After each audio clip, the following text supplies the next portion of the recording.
Shoqata Jehona e Maltësisë në Michigan njofton fillimin e orëve të mësimit të gjuhës shqipe.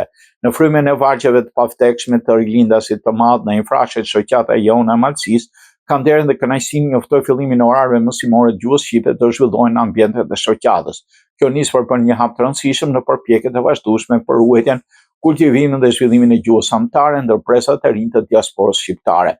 Përmes këtij projekti edukativ kombëtar synohet forcimi i identitetit kulturor gjuhësor kombëtar të fëmijëve në komunitet. Në aktivitete kemi vërtetur me kënaqësi nivel të lartë vetdije kombëtare. Duke u mbështetur në këtë vetdije të gjallë kombëtare, shoqata ka ndërmarrë këtë nismë por të kontribuar në mënyrë të drejtë për drejtë në trashëgimimin e gjuhës dhe shkrimit shqip si mjeti më i fuqishëm i ruajtjes së identitetit kombëtar dhe shpirtit shqiptar në diasporë, thuhet në njoftim ku i bëhet të ditur prindërve se duhet të regjistrohen në programin mësimor që do zhvillohet në ambientet e zyrtare të shoqatës Jehona e Maltësisë.